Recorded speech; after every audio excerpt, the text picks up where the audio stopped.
6 minutes after 8 o'clock, and it's okay to feel a little unpatriotic the day after the carnage. My gosh, you don't even start out with a good morning. The day Not after a positive days quote. of carnage. Jeez. Good morning, Jamsa. And how was your weekend? Noisy. Oh my goodness. Not even a good morning, not a positive quote after the carnage. I'm all for realism and you know. Well, you know how I feel. I'm pretty annoyed as you are. Oh, gosh. Oh, boy. Jeez, not even one. Not even one. And they didn't have the rain excuse like St. Lucia, right? No, there was no rain. Last I checked, no rain. We didn't have any rain this weekend. But I'm sure a good time was had by all, except for the fact that they lost, right? Except you had to do your schizophrenia thing, right? Well, some days. It paid off well yesterday morning. really, really well. Just last night was a little bit. Were you in the party snack? Oh gosh, no. No? Just because I was scared that it was gonna rain, and I don't like getting wet when I'm dry. Okay, fair enough. So, yeah. So let me start off with a quote, and then we'll go back into the. Yeah, we go back into. All right. So, guys, you don't have to be great to start, but you have to start to be great. Fair enough. You don't have to be great to start, but you have to start in order to be great. So, maybe I want to send that to the Patriots as well, because I don't know what in God's name. Okay, let's take a sledgehammer to the Patriots now. Let's go. So, I don't know. As you know, I like you call it my schizophrenia thing. I did that because I was back in Amazon Warriors and the Patriots, of course, my country of birth and my home country. Got all dressed up on Saturday night, went out to see the Patriots, and I really and truly can't give any justification for what happened. I have no clue as to why we lost that game. None. Zero. And then yesterday, and the thing is, I really wanted them to win the game on Saturday because I felt it would have been like an easier opponent for them. And then this nonsense. And then last night against TKR, well, kind of knew we didn't really stand a chance against TKR. But still hoping for the best, because when I saw St. Lucia Kings beat TKR, I was like, well, hey. Really? Yeah, Patriots might actually stand a chance. But then they woke up after that, right? Apparently they got Pollard annoyed. He did like four sixes in a row. Oh, and I'm not a fan of Pollard. Let me just put that on the record. So, yeah. There was that. But then, better news. Amazon Warriors won against the Tallowers yesterday morning. It was beautiful. let me spoil it a little bit for you. This does not mean they are going to win. Listen, you're talking to a professional Amazon Warriors mourner. Every year they do this nonsense. Professional mourner, I like that. Every year they do this. Like we get so close to the finish line and then we balk. Ugh. The Patriots might get, I guess at this stage, they're everybody got a point because of rain in St. Lucia, so we have a point. If you want to look at it glass half full type of thing. You want to take a call? Why not? Maybe someone wants to mourn on the air as well. Auntie, you're on the air. Hello, Monday morning. Blues, good morning. Good morning to you all. Morning, how are you? I am good, man. I am great. First, let me apologize. Azard is not going to be in with us today, but you have Jamsta and I. Well, Azard ain't too sorry. Because remember he and Jamsta got a toss up. Oh. Which one is the top king? Well, we know somebody because went the queen into always the queen. There's only one. The two of them can fight for that title. Jamsta, you're listening very attentively, eh? You should see the facial reactions over here. Oh my, how are you doing? I'm doing good, man. I'm doing good after two back-to-back disappointed. Man. But anyway, I'm going to show you something. This is my point of view of it. each participant responsible for what they do with their bat in the hand. Fair enough. And the captain is responsible for who he put on to bowl when he put them on to bowl. Right. Because in the last shower rain, you see it coming down to the nitty-gritty. You can't put on nobody who has the ball come out the hand. The batsman got all the time in the world to watch it and decide where he can put that. Yeah, make an executive decision and make a proper one. Good grief. That's right. You got to confuse the batsman or make him undecided how to play, what kind of ball come in. You know what's disappointing to me though? This is their home ground, right? So they should have a feel for the ground. And then having played a couple other matches before last night at least, you get a feel for the ground.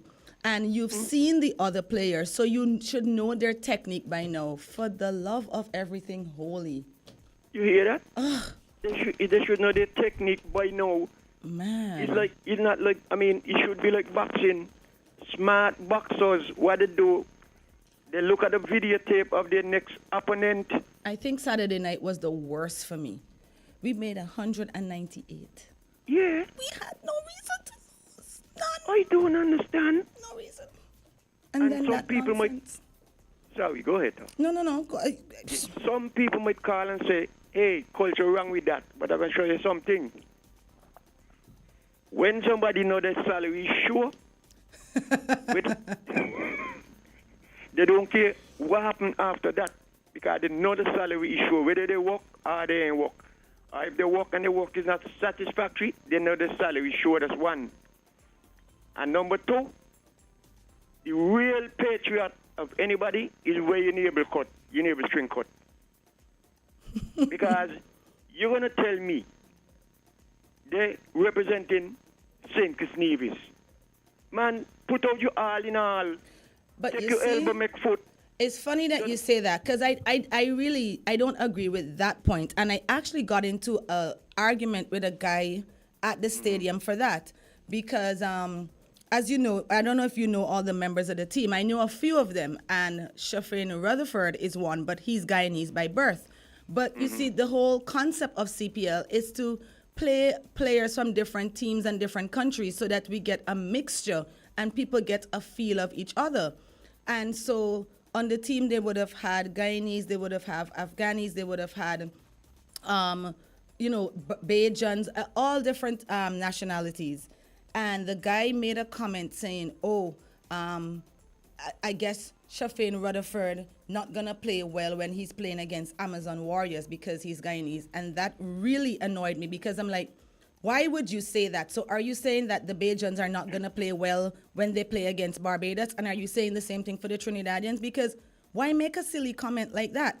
At the end of the day, everybody's getting paid, like you said, right? Mm-hmm. So if I'm getting paid, then I want to earn my keep. I want to make my money the right way. So, and that comment really annoyed me. And I took him to task for it because I felt like it was his xenophobia creeping out again. And I definitely was going to talk about it this morning. Yeah, well, let me say this here.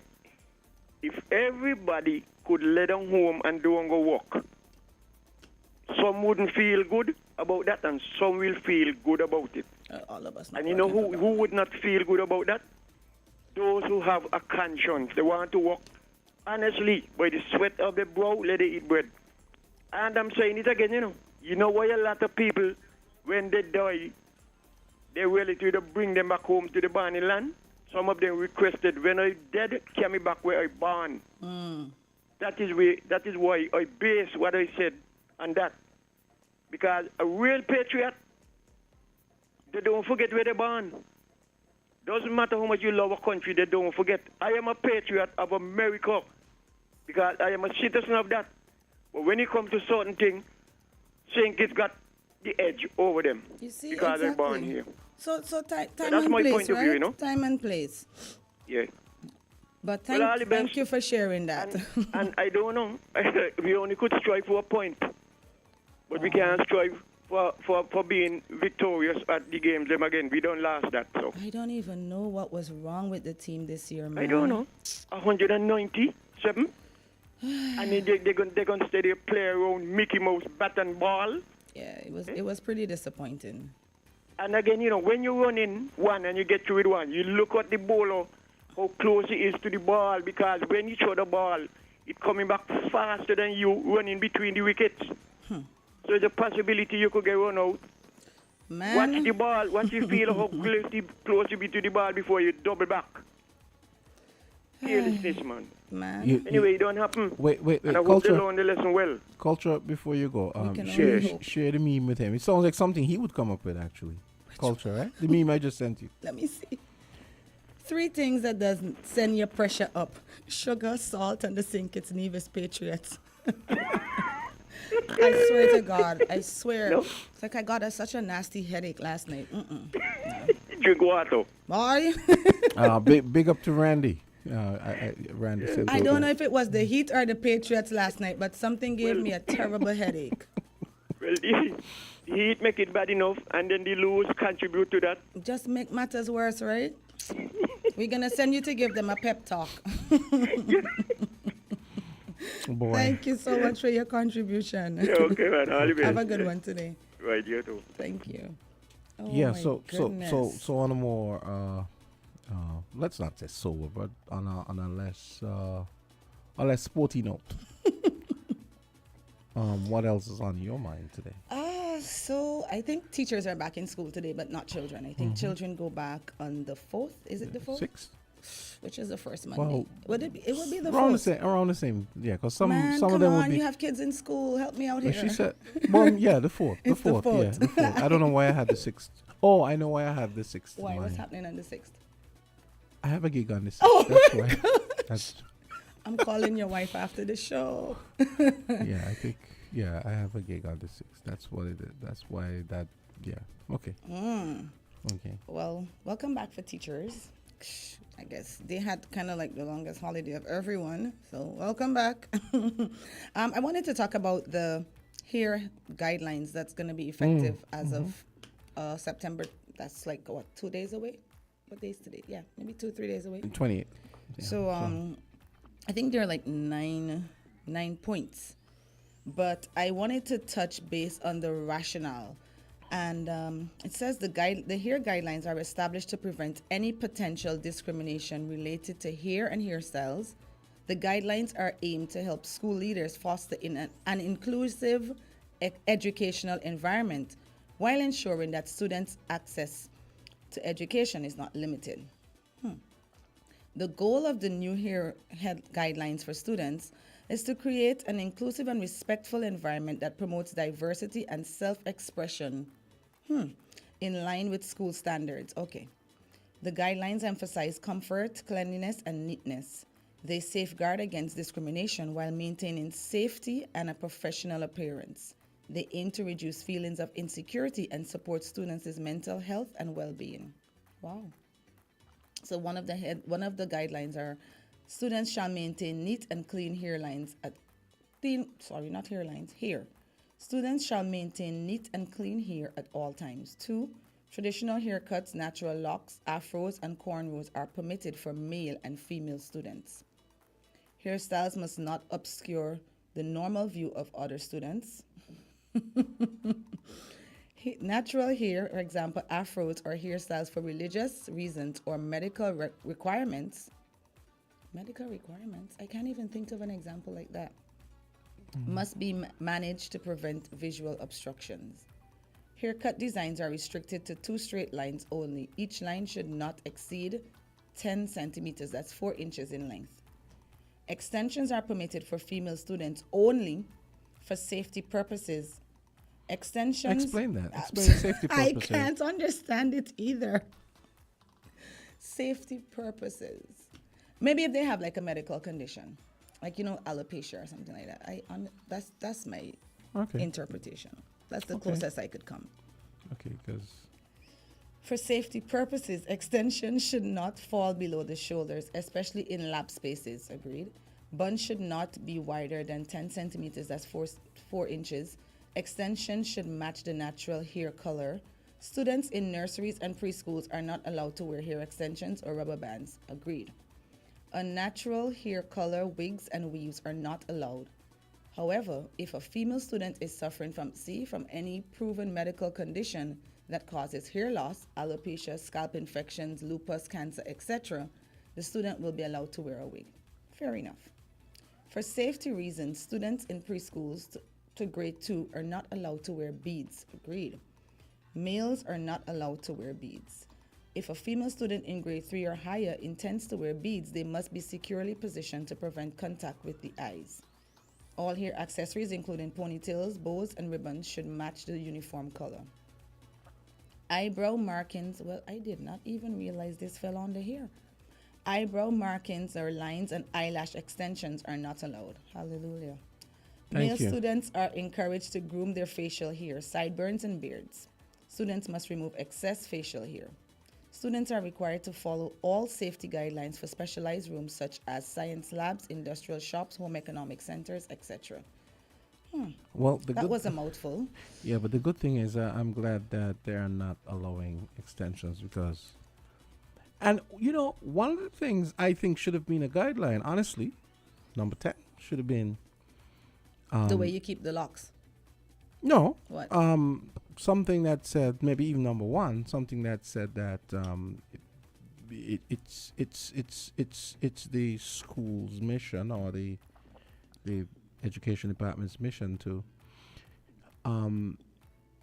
maybe engender some self-love in our children, in understanding that their natural hair, God doesn't make mistakes, and that their natural hair is something that they should embrace. Well, you know, I think they covered that in the goal where they said students' mental health and well-being. When I read the goal, and I liked that they part. Could have fleshed out that some more, but maybe, but still good. Yeah, I think they should have made like a caveat or something like that for teachers to be able, not teachers, maybe the principal to be able to have like a deciding vote, because I can already sense there's going to be. I remember listening to another radio program and. A caller actually calling in and saying, "Oh, teachers should have guidelines too," and I was very annoyed. Why are teachers being policed? They are adults. What? So that sounds as ridiculous as that thing where adults have to wear uniforms. That's the most absurd thing. I've always said that. I don't care who's mad at me. I really would like for persons to call in so we can have a discussion on it, because I'm actually happy that we have the guidelines, but I feel like I said, there should be something in there where principals can probably make like a deciding vote or something like that. Want to take a call? Sure, why not? Island T, you're on. Hello. Yes. Hi, good morning. Good morning, Azard, the nice voice lady. Yes. And Jamstone. Candy. This is the street man who momo. Yeah, the nice boy isn't here.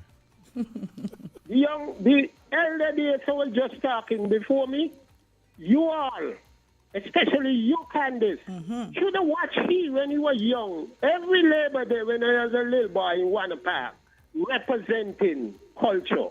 So when he talk, he should talk with authority, because I don't talk with authority around Bastille, because I feel I know it, and I will learn from Cecil Roberts. Come to this thing now, Candice, this here business. As long as you're in a rasta, your hairstyle must not, it must just drop just below your shoulder. You understand? Why you feel that? That fella Jeffrey causing problem. You hear talk about wrist, locks, long hair to kill people, shoot them to wrap up here and one another, kill them. That boy Jeffrey opening a can of worm in this country, you know, because the feeling knows it all. I went in my crystal ball and I was wondering to myself, if Jeffrey feel these things and bring vote to them, go and clean up your tongue, Jeffrey. Clean up your tongue. The germs in your tongue is very thin. And if nobody else can talk in this country, I can talk. Well, let me ask you a question, Jamdang, before you go. Why you think only persons with locks should have long hair? What about persons that have naturally long hair? Some of them, they play me the face. And Rasta is not going to endorse that. No cow here and the dead people out here in India and Pakistan and so. Black people is not supposed to portray them kind of things. You understand? But persons Come on. with naturally long Look hair, at they have to cut Africans. it? Look at the African them. Look at us. Look at the afro. Look at these guys who used to sing in rap long time ago with big afro. Where we want on that? Where we want on that, Candice? You better get up Interesting on the view. backside and do something for the world, yes? Have a good day. You too, Jam Down. Interesting view. There are lots of black persons that have naturally long hair. So I am not sure if I'm going to be able to agree with you on that one, Jam Down. I have, like, they've accepted locks, and I'm happy with that because I feel, especially where religious purposes are concerned, you shouldn't restrict persons. But I also don't have an issue with persons wearing their either naturally long hair or enhanced, wearing it long. I think it's easier for us to let persons maintain, like they said, like the act, or the, I should say the guidelines say, clean hair, neat hair, and focus on their schoolwork and not have that as a distraction. So I'm happy that they're not focusing on the hair, and they'll probably be able to focus on something more and, you know, be able to impart more education that way. Because the hair was like a major distraction for no reason. Just my 2 cents. Question. You remember how Sasha had that glorious hair when she was here? Yeah, it was nice and You curly. think that would be allowed? No? Yeah, because it was like an Afro style. Okay. So, and they did say once it's not, you know, visually obstructing, because imagine you're at the front of the class with like a huge afro. Of course, it's going to block the persons behind you. Yeah, you can't have people pulling a Thames, huh? Exactly. As soon as I said it, I remembered Thames with that crazy outfit. But I'm actually happy because I feel like we're evolving where education and schooling and that type of thing is concerned. I remember going to senior high, well, as they call it back in the day, Bastard Senior High. And, you know, people having issues with your skirt, and they used to come and measure your skirt. And if it was not on your knee or below your knee, it was an issue. But then as soon as you pass the teacher, people would start lapping their skirts all over again. So don't you? But I don't agree with that what he said about having. How you gonna have adults? You're gonna tell adults how to wear their hair. Yeah, I thought that was kind of crazy of the caller as well. I don't even remember what became of the comment because I think I kind of tuned out after that because I'm like, they are the teachers. They already went through their period of schooling. Let's focus on the children. Right, so. But it's good to see that that, like, you know, the extensions and so on, because to me that I feel like that's an unneeded distraction. It takes up a lot of time that could be better used, you know, studying and agreed, doing your SBAs, because I think grades weren't allowed at one point. And I could see some of the reasons why, because people will always push the envelope. Okay, so they finally allow braids. Now you want to go with it past your buttocks. Then you want to put in different colors. So it's like one set just making it bad for everybody else. Yeah. But I'm happy that children are at least allowed a little bit of leverage because you don't want to feel that restricted. We have a call? Caller, go ahead. Hi, caller. Hello. That's interesting. Okay, so we're hoping we're going to be having traffic talk. It's 8:30. We're hoping that we're going to have maybe what we can do is that we'll play the commercial in the meantime, and then we can get them to weigh in. Continue chatting until they show up. How about that?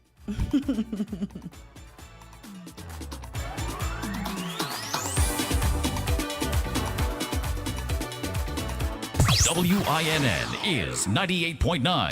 98.9 is WIN FM.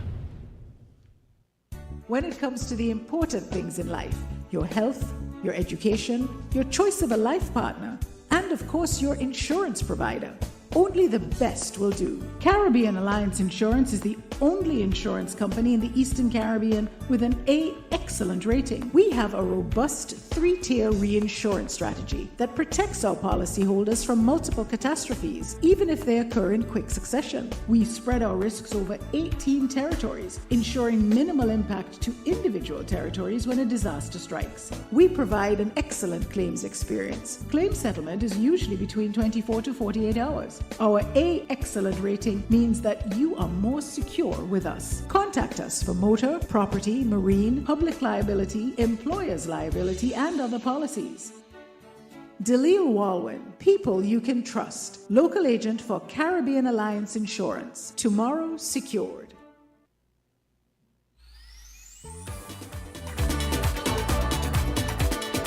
And of course, Caribbean Alliance Insurance, they are the sponsors of Traffic Talk. We haven't seen any sign of the officer in the meantime, so we'll just keep on I should get you in trouble with this song that you're playing. It's Trinidadian. Why? Oh, That's who be. I mean, only because it's Kes, I'm gonna allow you. Yeah. Oh, you're on top of love things. Kes. You're on top of things. Oh, you know. Oh, you know the song. Oh, I gotta watch you. I love Kes. Okay. I'm like, as soon as he comes back from this break, I'm gonna get him in You trouble. know the name of the song?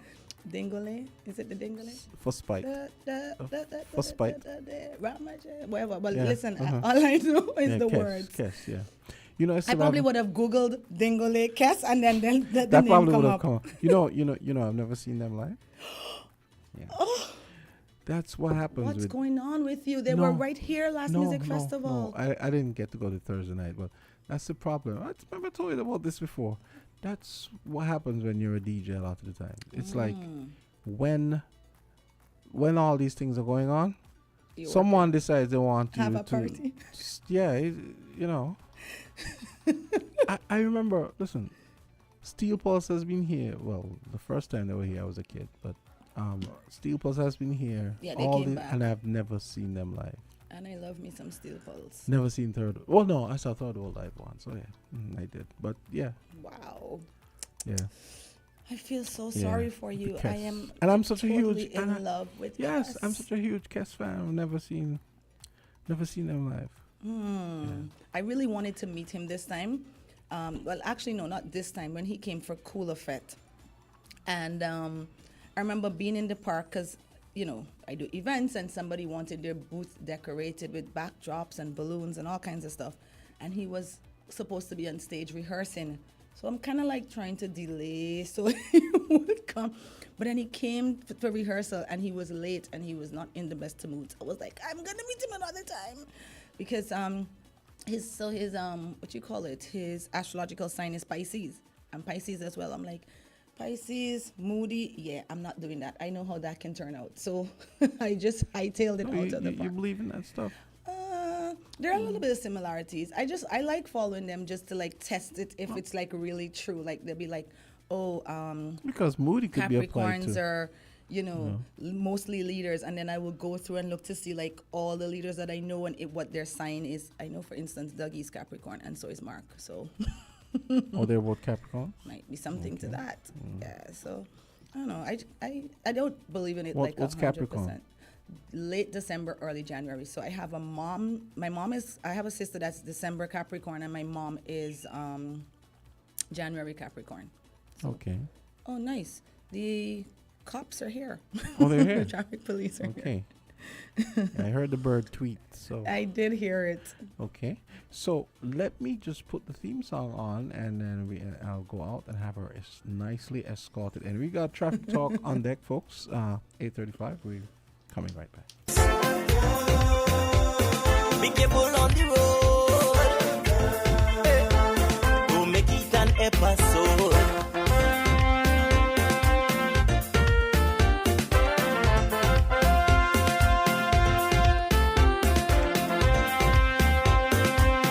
Attention all drivers.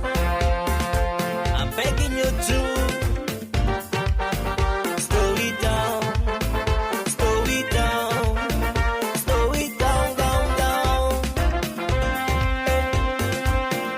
Too many stunt drivers on the road, man. With the fire day, driver, what's your emergency? It's better late than never. So why all the hurry? Speeding is the main cause of plenty mishaps. The road is now a racetrack, threatening life and property, and all the result of that led to death and injury.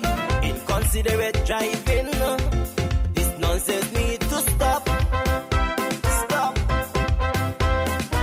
I'm making it my business to alert all motorists, especially those love to break traffic laws. I have seen what speed can do. Here I am to your rescue to help you to live. Just take this advice I give. I warn all drivers to take care of your passengers. Be careful on the road. Don't make it an episode.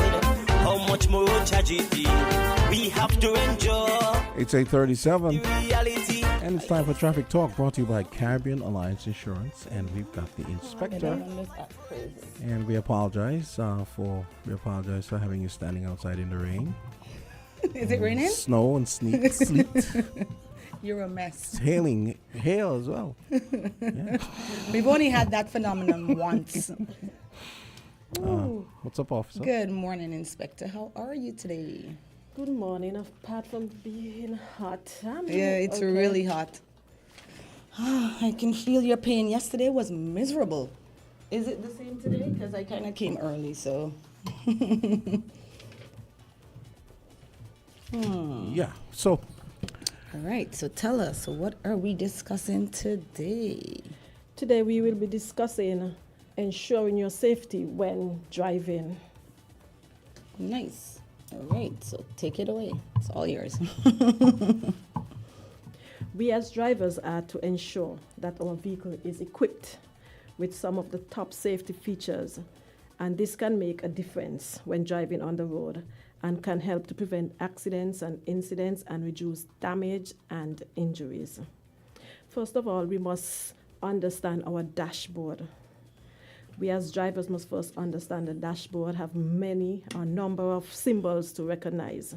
We must familiarize ourselves with these symbols so that we can all understand what is wrong when these lights are on. You know, sometimes you're driving and you might see an engine light and you must say, okay, ain't nothing, but then it's telling you, okay, your vehicle is running out of oil and what's not. And if you want to continue driving, your vehicle could eventually get into flames. All right? And so we are advising that person do regular checkups. Check your brakes, your shocks, your oil. Regular monitoring the condition of your system reservoir in your vehicle will certainly help to avoid unwelcoming surprises. Sometimes we might be hearing an unusual noise when braking, or the brakes are not feeling the same, and it is best to check it out as soon as possible. Because you must say, okay, I drive, when you look, bam, you get in an accident, you're telling officer, the brakes fail, you know, but before that, you should have checked your brakes. Always check before you drive off. It is also important to make sure that the tires of your vehicle have in the correct amount of air, and that the tires are not smooth and can grip the road. For example, if you have smooth tires and you're driving on a wet surface, you know, what would happen? So we are asking person to check your tires, ensure that they are smooth enough so that can grip the road. Also, we, you know, sometimes you tend to start turning your wheel and then you realize you can't maneuver properly, and at that same time the oil in the steering fluid, the fluid might run out, and you have to check these. I know some of person like my gender don't know a thing about these things in your vehicle, and as I said, these modern day vehicles have a lot of sensors, and the slightest sensor can trigger off anything in your vehicle. So it's very important that you understand your vehicle, check your vehicle, do regular checkup, get yourself familiarized with the lights and the other symbols in your vehicle, because the life you can save can very be your own. I like you said, I like the fact that you said persons of our gender, because I do not know. I'm not playing that game. So my dad is a mechanic. He's been a mechanic all my life. So as soon as I was old enough to understand driving, I started asking questions. And even now, before I even go to my mechanic, I will call him. Be like, Daddy, so I'm hearing this song. The poor man is not even here, but I'm describing this song. And so he has to make a guess as to what it is. But I'm very alert where that is concerned, because I remember I was driving, I have an X-Trail that I drive, and that the sensor for the engine was acting up, and the engine light came on. So my sisters and we panicking in the car. Took it to the mechanic, he fixed it, but he couldn't get the light off. I'm like, well, it's not fixed then, because I don't want to see this light on. Every time I see this light on, I'm going into panic mode, right? So which means the sensor was probably So bad. he did, yeah. So it ended up being that the sensor was bad, so we had to take it to someone else. But as soon as I get into the car and I turn it on and I start to think, I look to see which lights are gonna come off, which lights are gonna stay on. Just, I guess, from that one experience, and then it was like I've learned so much because of head gasket blowing, radiator pump going bad. It's like, I think we have a call. Hello, good morning. Good morning. Police without pay. How are you doing? Oh, the police without pay is doing great, man. I'm trying to keep up and be greater every minute. Love it. No, hold on. Give me that. Okay, give me that. Sorry. Sorry about that, yeah. No problem. Now, in the Virgin Islands, when anyone take their vehicle to be inspected and to get licensed, the inspector, he has a 25 cent, and he place it between the pegs. And if that 25 cent fall on flat, he tell you to change those tires. If it stays up 90 degrees, well, he give you a pass. Well, that is enough for the tires. Nobody's supposed to be driving no vehicle on the street with onion-looking tires. Because without grips, you don't have no traction. And there is a police. He's very ignorant. And he should show example to the other driving public. He has a way that when he goes where he go, he park his car anyhow, and people come behind and they're blowing hand for him to come and move your car, let it pass. And before he come out and move the car, he's putting up argumentative fight with them, and he's very ignorant and talking about that big iron what he don't carry on his hip. Just because they asked him to come move your car, let people pass, and he know he park wrong, he arguing with them and telling them about that big iron on his hip.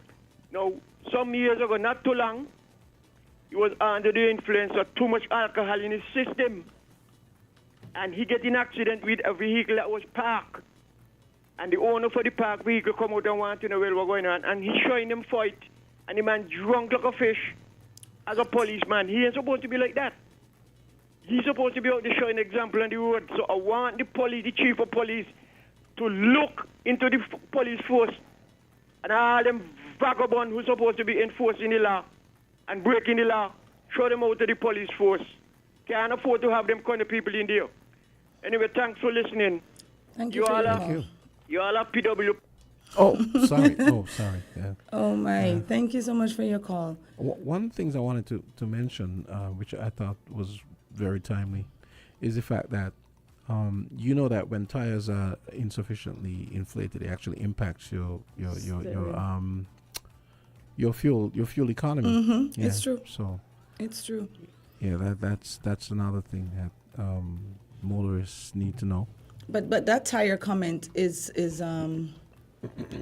a good point, as well as checking your brakes, because I always say you don't know not only the ability but the fitness of the car in front of you, or even the one that you overtaking. Because what if you overtake that car and then your brakes, like you're trying to mash brakes because the person overtake you and they slam into the back of your car. You don't know what the brake situation is like. You don't know what their driving ability is like.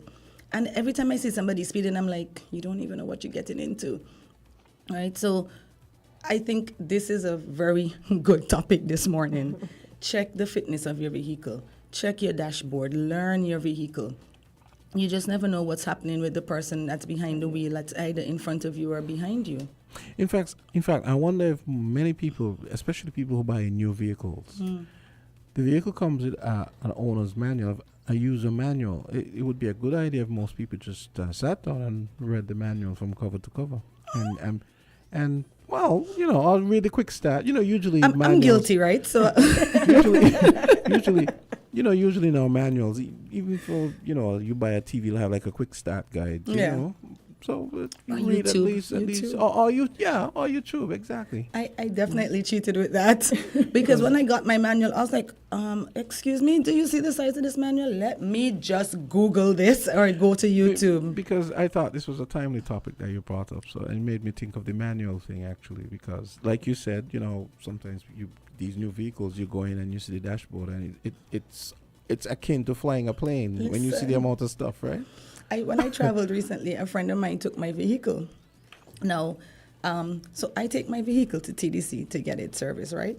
And I got it back, and some of the dashboard lights were still on. So I'm like, what's happening here?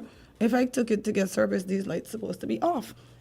So the guy goes, well, a sensor is missing, but I'm not sure which one you have to get just yet. But it's fine, you can drive it like that. But every time I see this light on, it rubs me the wrong way. Yes. So I am overseas, and he's like, okay, I'm going to take your vehicle to get washed. Jumps in my vehicle, turns it on, see all of these lights, sends me a photo right away. Candy, what's happening here? Why are there so many lights on? I was like, no, it's okay.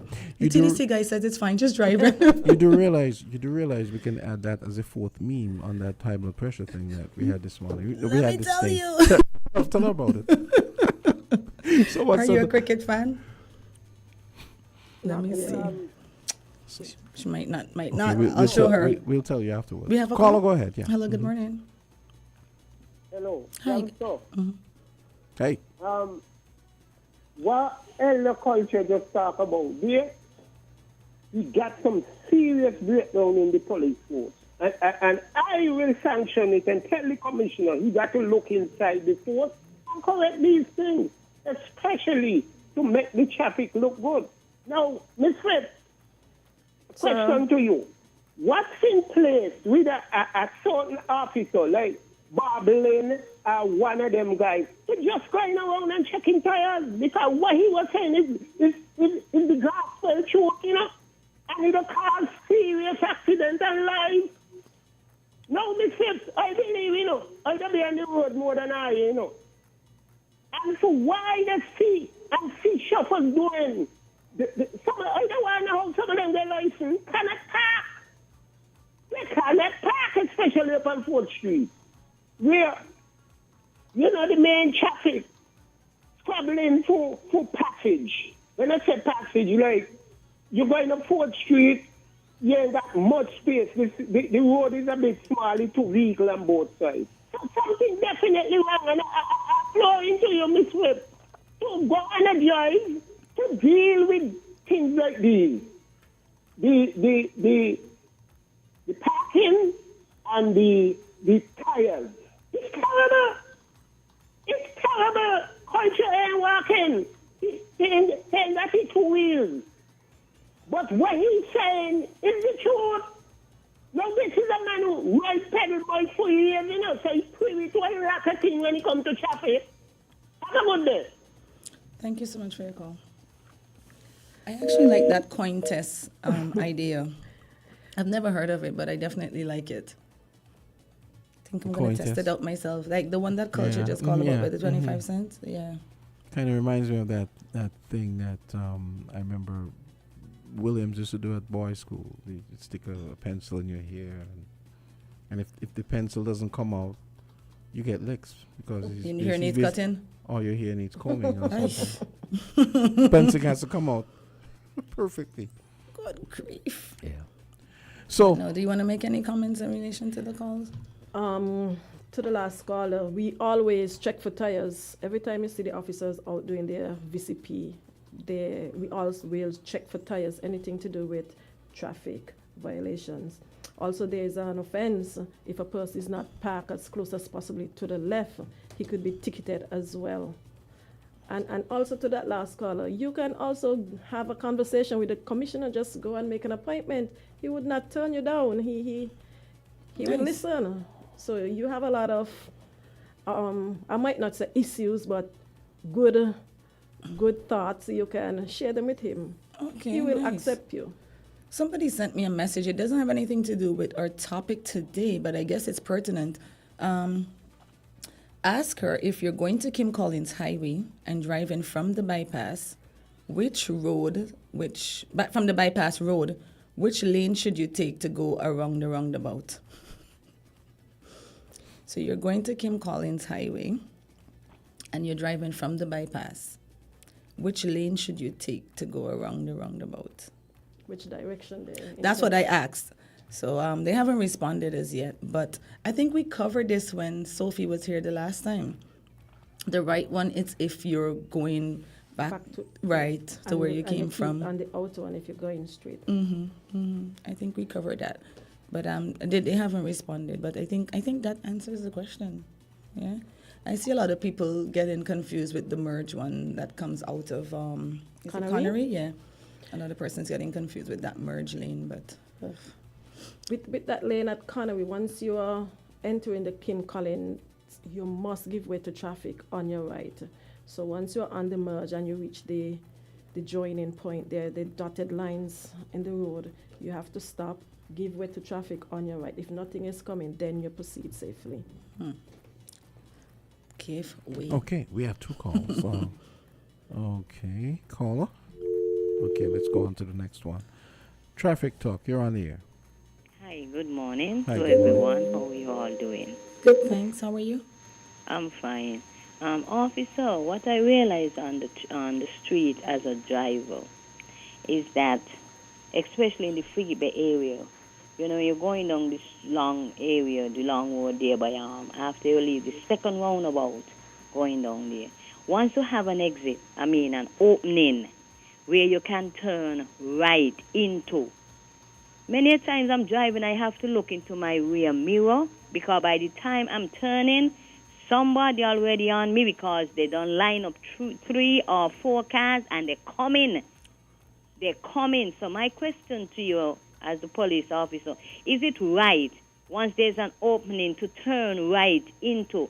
Is it right for someone to pass at that time or wait to see if someone is going to go in before they pass? Because that in itself could create a lot of accidents. You understand? Because people cannot wait. They are not waiting.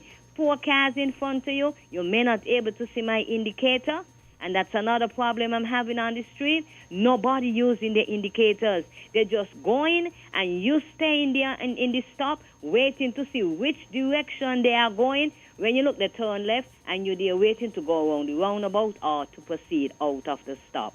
You understand? So my question to you, let me repeat myself, is it right for I to be driving on the street and I'm going to turn right and another driver passing 3, 4 cars coming down and I have to stop because he or she cannot wait?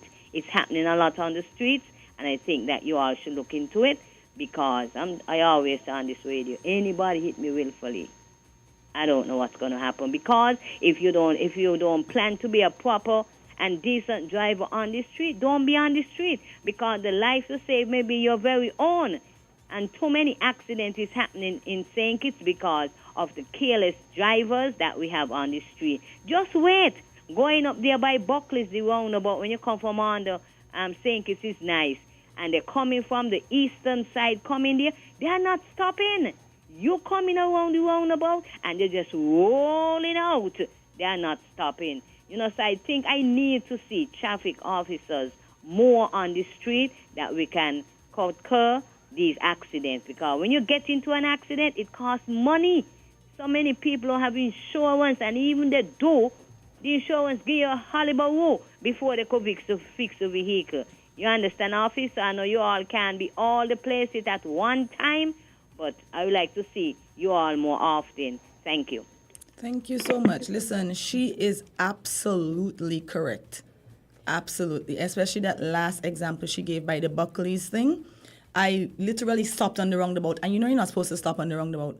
And the guy's telling the person, where are you going? Because he came straight down. He didn't stop. He didn't yield.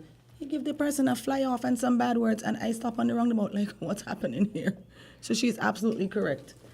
Okay, for that last caller, with reference to what you said about the Frigate Bay Road, I'm glad that you stopped, as safety is paramount.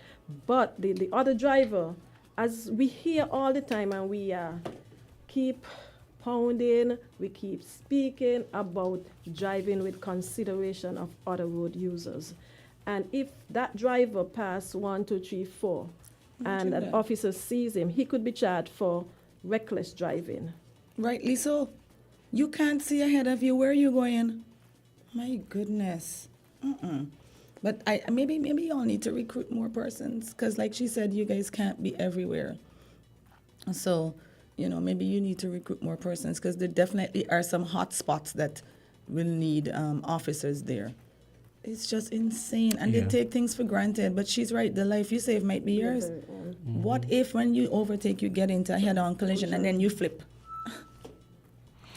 So on a lighter note, we have to share this meme with you, because I know you have a stressful job, and I want you to have a little. So you want us to add traffic to that? Yes. No, not traffic. The car sensor lights coming on. So. Oh, let me show her the meme. 3 things that send up your blood pressure: sugar, salt, St. Candisie Patriots, and our new entry. Car sensor lights. Can somebody please add this to the list? It's just terrible. I'm sure the list is going to continue to grow. Thank you so much for coming in today, Inspector. Do you want to leave any parting words? Yes. For all drivers, owners of vehicle, kindly ensure that your vehicles are equipped with warning triangles, fire extinguishers, flashlight, and jumper cables, just in case you happen to have a breakdown or you're involved in an accident. You have these things to protect you while you are on the street. Nice. Well said. That jumper cable one jumped out at me. No, and actually, the safety triangles. That's a very good point, because just last week, I saw an article that said it was talking about things that you should have in your car. And so it's interesting that you mentioned that. I didn't even think that was something people paid attention to here, This is the first time I'm hearing it on the list. Yes, I know. So. Oh, my goodness. Well, thanks for the great job. Thank you so much for coming in today. You're welcome. Always a pleasure. I hope you have a relaxing week. No major traffic accidents. Yes. Have a good one today. Whenever you need a good laugh, just think about that meme we told you about. Listen, those dashboard lights are definitely for real. All right. We like to keep it, Okay. All right. We're gonna go for a break? Yeah, we will.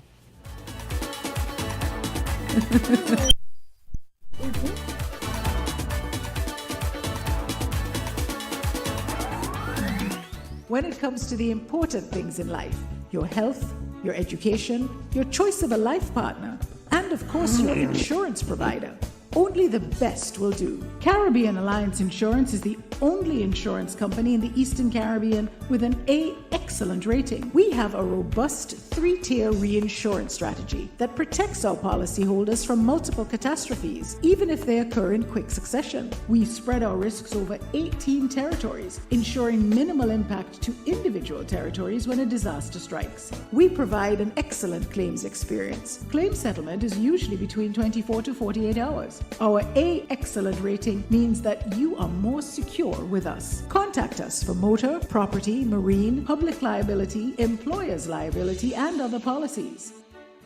Delisle Walwyn, people you can trust. Local agent for Caribbean Alliance Insurance. Tomorrow secured. Be careful on the road. Don't make it an episode.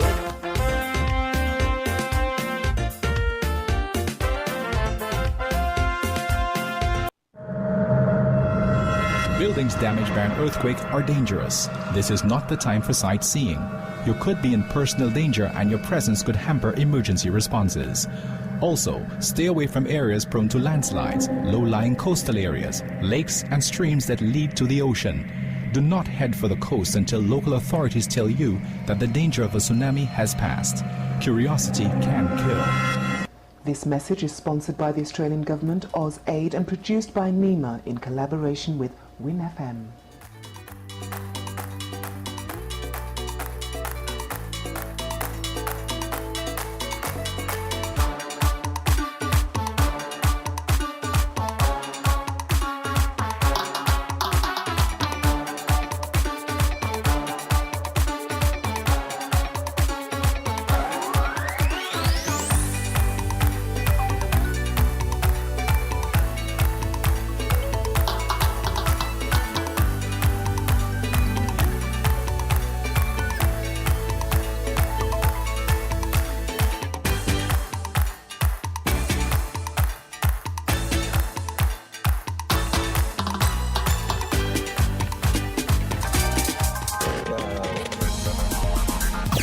different. We're 98.9. 98.9. Win FM. Here are your Horseless Value Mart IGA specials. Running August 10 to the 23rd. Now your Value Club Blue Tax special. Essential Everyday Ketchup, just $4.99. Essential Everyday Barbecue Sauces, $5.99. IGA and Essential Everyday Salt, plain and iodized, $4.79. Chobani Greek Yogurt, $5.69. Super Chill Sodas, $7.99. Almond Hammer Detergent, $19.99. And now your very low weekly Value deals. Stock is chunk like tuna, $3.99. Essential Everyday 100% apple juice, $6.99. Simply 100% orange juice, $15.99. Equaline mouthwash, $14.99. Colgate toothpaste, $7.99. Langus cranberry juices, $11.99. Shop Smart, Shop Value Mart. Haga sus compras aquí en Value Mart.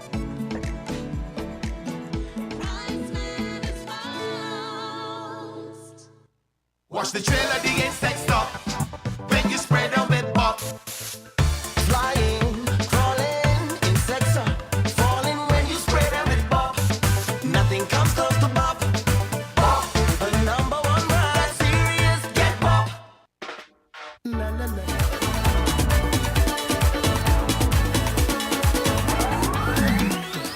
la. Lila D is back. It's 3 minutes after 9 o'clock. Candy. And we are... Listen, if nothing else is getting my mood up, is this song that you play during the break. Oh my goodness. So, what else is on your mind? So, this morning I just wanted to touch on the weather, not because of the heat only and the humidity, but there's a tropical storm out. Idalia, I think they're calling it. Idalia. Because okay. H-I, yeah. Oh, okay. Seems as though it's headed to Cuba and Mexico, Gulf of Okay. Mexico. But they're already preparing because the last one that they had, Franklin, unfortunately that's the name, killed a bunch of persons in Dominican Republic. Oh, really? So I didn't know about that. Yeah, it was not nice. I was like, why did it have to be that name? Hurricane Franklin's, yeah. And it's spelled the same way as mine. Yeah. But a bunch of persons lost their lives in that hurricane. And it was Santo Domingo, Dominican Republic. So hopefully we're all hurricane ready and prepared. I mean, we're still going through that season. I was thinking I need to just yesterday actually, I was fiddling with my remote and I was thinking I need to get some batteries for my remote. It uses the AAA. Yeah. But then I remembered I have these two lamps, these two LED lamps that I bought at Hosford's Automotive. And it's like a lamp with a little hanger hook thing on it. Yeah. So it has a flashlight in it, as well as it has a lamp, and it uses three AAA batteries. So I was thinking, that reminds me, I have to go and get some. I always forget to buy that size. Because I have two of them. I'll pick up the AA and forget to buy the AAA. Yeah, the AAA. And so like several remotes in the house work with the AAA. Yes. And then you never have. I always have AA on hand because I need them for my cordless mics and certain other things. Yeah. but the AAA ones, because I remember when I bought those lamps, I actually bought them just before hurricane season. See? I remember when I bought them and the batteries ran out, and they sat there, and I'm like, I actually took out the batteries because after a while, Yeah, you have to take them they out, start or to else they melt start to and stuff. corrode. Yeah. So I took them out, and I saw them. I said, I really need to go and get some batteries for these. So that Listen, at I least we have like tons of AA batteries, but I never, and then I get these looks from my sisters because like they would remind me, and I would go in the store and still pick up AA. So AAA. Yeah, I have to get so. But I really want us to be cognizant of what's happening, because I remember, was it last year we got our Independence and Heroes Day celebrations got rained out?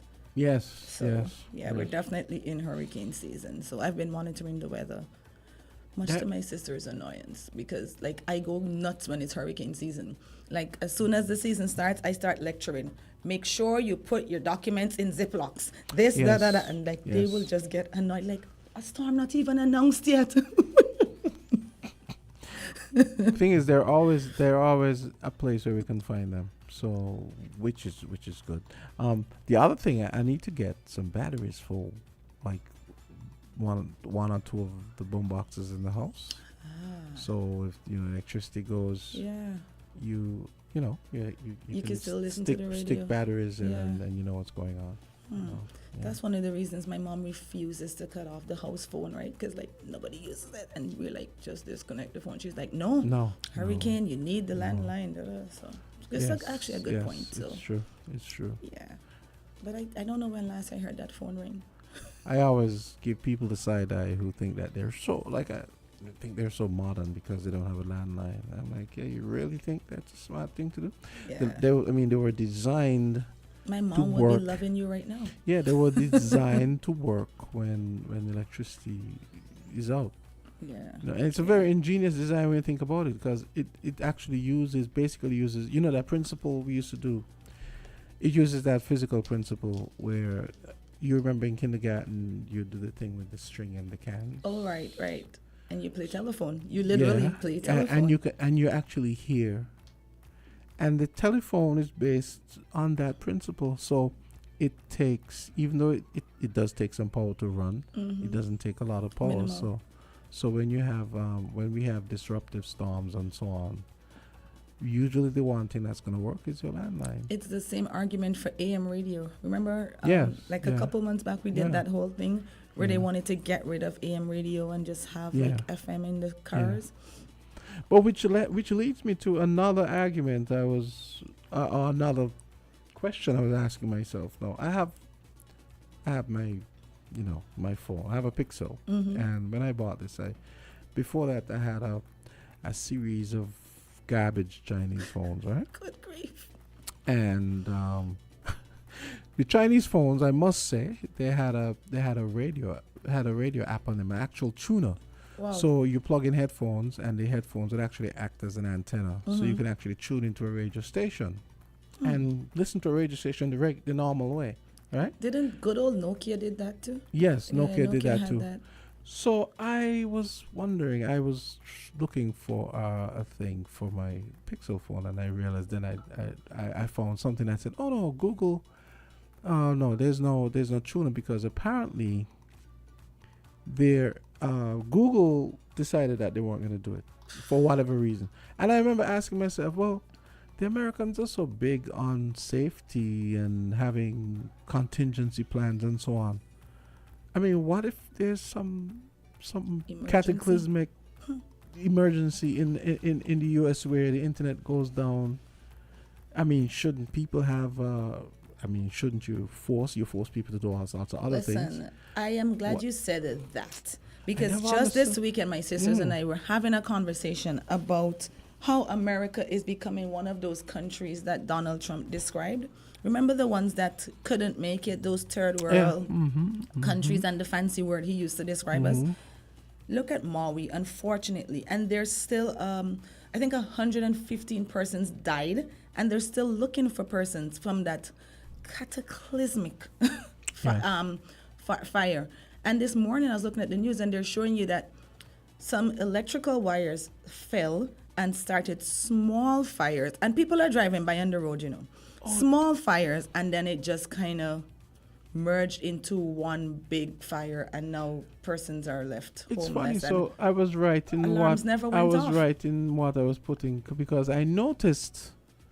I saw a story and it said that the power company had removed some they didn't say what you just said. They're suing the power company But right then now. I said, wait, does that mean that the fire could have been an electrical fire on a pole? If you look at the clips that they're showing, they're showing you little electrical fires starting, like little pieces and whatever.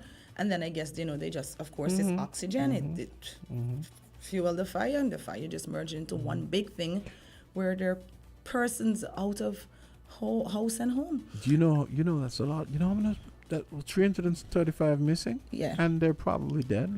Let's be real. Because when you see pictures like drone shots, this looked like Pompeii. Remember when the volcano exploded? Yes. Yeah, it's The crazy. ash, the kind of ashen landscape, like it's gray and stuff melted. It's horrible. I'm so sorry for them. And the thing is, why some of them are suing is like the first alarm that's supposed to go off, but it's a tsunami alarm, but it's still a warning that they could have used. It didn't go off, right? It never went off. So they're suing the officials that are responsible for that. They're also suing the power company because those downed wires were also their responsibility. Because you must know when a wire falls and has started a fire, something must go off inside the power company.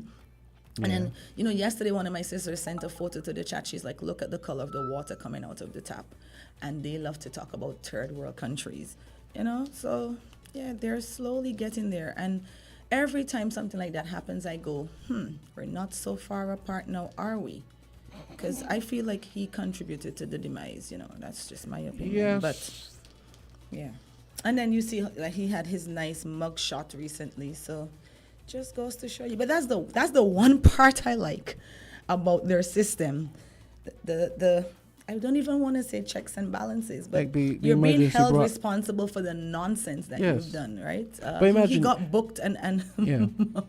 Imagine you have an emergency broadcast system which kicks in, but you don't have. But one of your biggest tech companies is making phones. Yeah. And Apple again refuses to put a tuner on there. You're not telling them, well, at the very least, you need to have a tuner app on the phone so that if the internet goes down, people can have access to the cell towers. A lot of things are falling through the cracks, though. Because I don't know that's why I said I didn't want to even say checks and balances, because I feel like those checks are definitely. Because listen, money is the American religion. Money and profit are the American religions. Because I remember when I was a few years ago when I was trying to figure out the reason why Apple wasn't doing the tuner thing for their phones is because Apple wanted to drive people to Apple Music, of course, and to their internet services. It's like, oh, you want to listen to the radio? Well, listen to the radio online. Apple, yeah, and it's the same thing with Google. Everything is money, money, money, money, money. I mean, we could have both. Why not have both? So. Yeah. My goodness. Granted, maybe the internet. I mean, you could say maybe the internet is really because the internet is really cheap in those countries.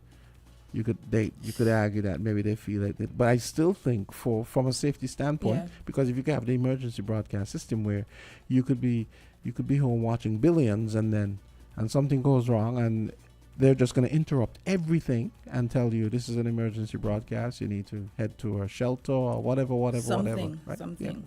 Mm-hmm. Oh my goodness. 9:15 and why is it seems kind of hot in here? I know. I checked the AC in here twice. Oh, you're and thinking the it's same up to thing too? Yeah. Yes. Yeah, it's on turbo in here. Let's take a call. Island, you're on here. Hello. Good morning. Hi. Good morning. Yeah, sir. Hey. I don't know why you talk so soft. Sometimes you really would at a certain volume, and I'm gonna hear the lady and other people, but I can't hear you. Really? You need to address that. But no, you like to attack America. Even the lady this morning. We're not attacking. America is a country of great contrast. Good, the bad, and the ugly. And it's not Americans alone who like money. Human being like money. Oh, believe me, don't get me started on the others. who love money more than Indians, than Chinese and them Arab people. A lot of people love money. The Bible tells you that money cause all things to happen. When you get money, you feel happy and good. Yes, some people have a lust for it. And some people have a greed for it.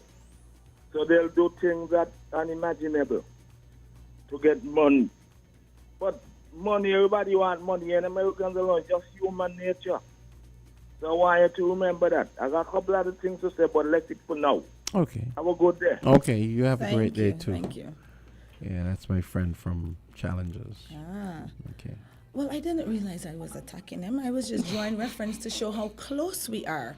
Yeah. When they think that the Caribbean is lower or third world or, you know, those S-hole countries that Trump described it as, we're very much close now. The world is becoming smaller.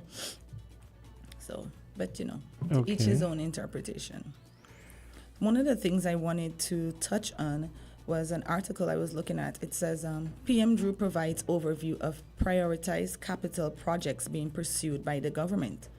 And it's actually an article on Win News. And it says the Prime Minister of St. Kitts and Nevis, Honorable Dr. Terence Drew, gave some general updates on the capital projects the government is expecting to tackle throughout the rest of 2023 into 2024. One of the major projects being the St. Peter's Rehabilitation Project. As the Prime Minister alluded to, many of the capital projects will take years to complete. However, the government aims to have as many of them started with the tendering and procurement processes before the end of 2023. And I know there's like a little play on SoundCloud thing there, so I don't know if you wanted to play it so that we could hear what are some of the projects that he listed. On SoundCloud? Well, you can listen to it in the browser. It's WinFM. It's a WinFM article, so you should have the audio. But I was listening to it on the news, and I think there were like 4 major ones that he listed. Okay, let me see. Media SKM. Okay. Yeah, but I'm wondering why the caller is saying I'm sounding soft. I mean, I know this console does some weird things where we're doing Zooms and people are hearing everybody else except me. But trust me, it's all the way up. I had my Zoom experience. I'm traumatized. All the way up. And you're hearing Azard and not hearing me, right? Yeah. Very strange. Yeah. Okay, it's taking a while to come up. But yeah, go ahead.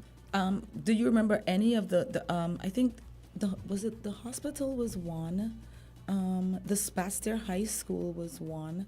I'm trying to remember what the projects were because I don't want to list them and then say the wrong thing. And then I know there was a story this morning that list where Jeffrey also listed the Baster High School. Baster High School. Yeah, I know they said they're gonna demolish it. Yeah. I'm kind of like torn between seeing it go because that's my alma mater, but then I want the new school. Yeah. So when I parked in there recently, I was like, should I take pictures just in case they don't put it back, like looking exactly this way? You know, I was thinking yesterday, I remember at the time when they said they were going to do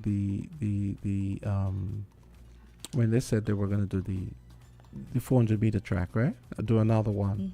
And I remember thinking, well, why are they going to have another 400 meter track? I mean, there's another one so close by. But then after watching the World Championships on the weekend, I realized that if we're going to have, let's say if we have big meets in the future, you're going to need a second warm-up track. Right. So here's the scenario. For example, let's say you had the 400 meter track at Bassett High School, or even if you put it where you're going to put the old where we're going to put the school, the place where they were concerning over there by TDC. Yeah.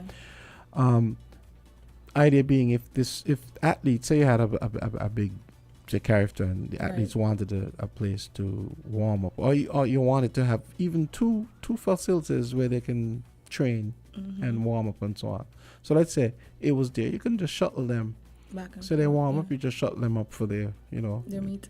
Maybe they go there 2-3 hours before they're supposed to think. They warm up. It's not a bad idea. And then because you do need another track adjacent to the stadium Right. for warm up. So That's true. I guess Because I think with CPL they were using like the local cricket grounds for like batting practice and nets and stuff like that. Because there were so many teams, and of course you need to. and there's the one. There was the one at Connery. Where Yeah. is Connery? Where else? So I know like some of the local cricket got cancelled because of CPL. CPL, because they had to use all the local Yeah. areas to practice. And then St. Kitts is not exactly big, so if you have to drive to Molyneux, I don't think that's it's not like it's this. not a far drive. Yeah, exactly.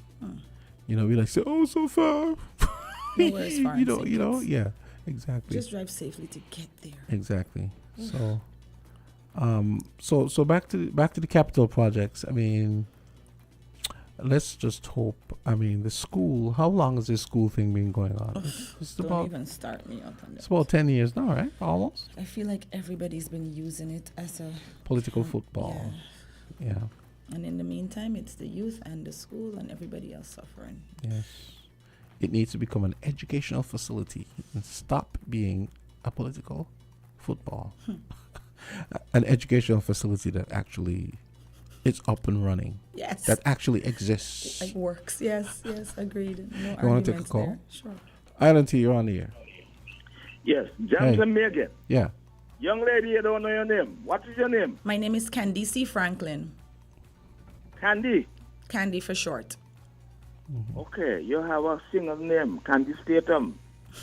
Yes, I know her well. And the other Candies too. A woman died in a Yes. plane crash here in Navy, her name Candy. Unfortunately. An English woman. Okay. A few years ago. Sympathies. Mr. Jamster, Mm-hmm. Oh, God. What I did I do want now? you all to debate this for me. That project where they say they're going to build 2,400 homes. Mm-hmm. I am not in a position to build in the homes. But is the speed with they try to go, the rush or whatever it is. But my problem is St. Kitts is a small island. Also is Nevis.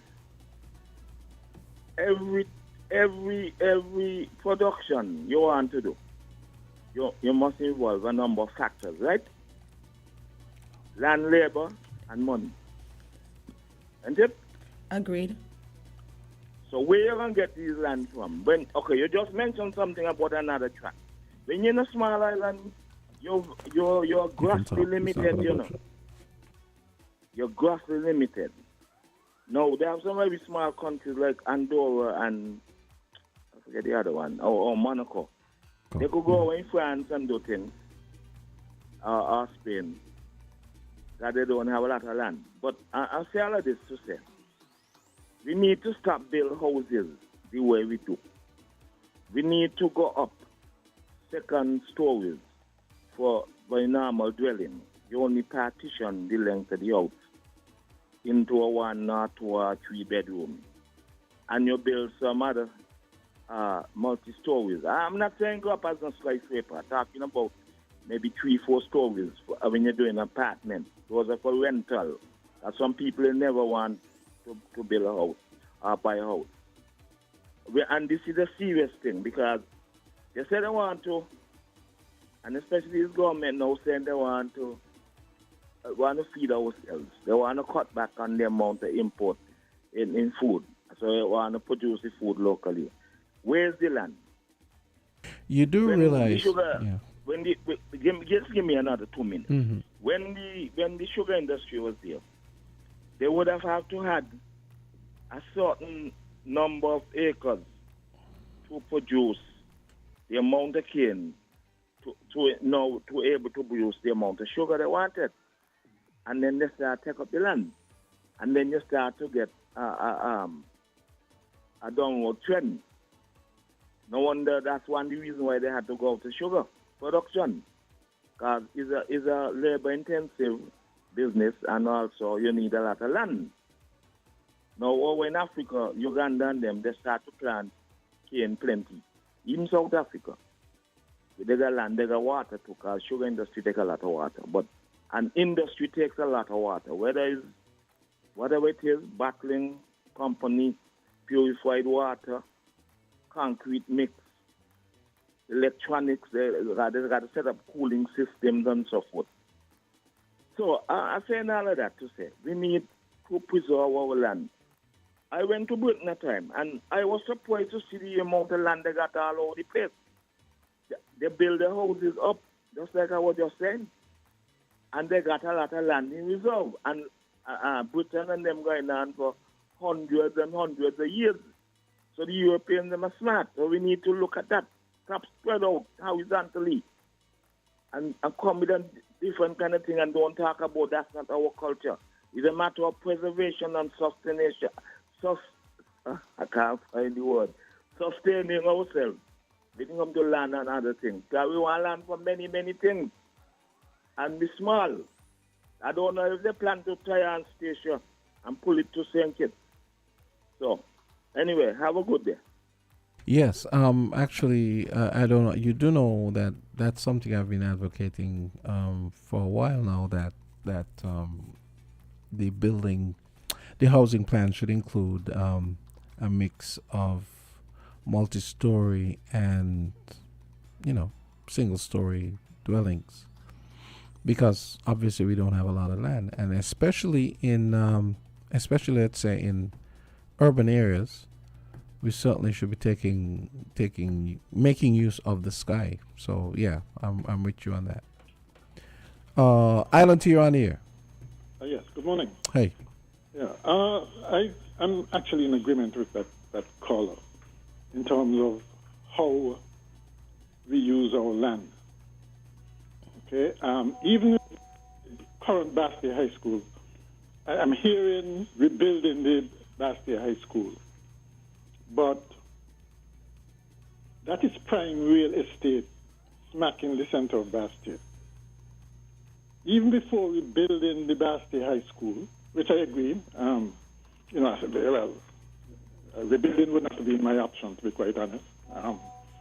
But that, being that as it may, we should make use of that prime real estate in the center of Bastia. And make sure it's not just for a school, but it can be for other things. And the way you make that happen is to go up. Exactly. Right? Use the existing land spaces, not to erect sprawling structures, but to go up so that you can maximize the use of the land. Right? One of the things that I regret, because it's still... I've always said that when you have major projects,